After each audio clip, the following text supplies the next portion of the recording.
గురు పౌర్ణమి సందర్భంగా ఏలూరులోని పలు సాయి దేవాలయాల్లో మహోత్సవాలను ఘనంగా నిర్వహించారు. ఈ పూజా కార్యక్రమంలో RTC zonal chairman Janasena party Eluru నియోజకవర్గ ఇన్ఛార్జి రెడ్డి అప్పలనాయుడు ముఖ్య అతిథిగా హాజరయ్యారు. తూర్పు వీధిలోని శ్రీ షిరిడి సాయి మందిరం, వట్లూరులోని షిరిడి సాయి ధ్యాన మందిరం, బావిశెట్టివారిపేట శనగపప్పు బజార్ వద్ద 5 దుకాణాల సెంటర్లోని మందిరం, వెన్నవాలవారిపేటలోని శ్రీ షిరిడి సాయి మందిరంలో ఈ వేడుకలు అత్యంత భక్తి శ్రద్ధలతో నిర్వహించారు. ఆలయ కమిటీల ఆహ్వానాల మేరకు రెడ్డి అప్పలనాయుడు దేవాలయాలన్నింటినీ సందర్శించి ప్రత్యేక పూజలు, అభిషేకాలు నిర్వహించారు.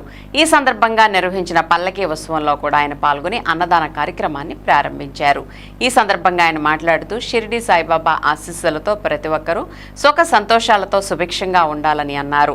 అన్నదానంలో అన్ని దానాల కన్నా గొప్ప దానమని, గురు పౌర్ణమి రోజున బాబావారికి అంకితం చేయడం ఎంతో పవిత్రమైన కార్యమని, ఇలాంటి మహత్తర కార్యక్రమాలను సమర్పణతో నిర్వహిస్తున్న ఉత్సవ కమిటీలకు అభినందనలు తెలియజేశారు.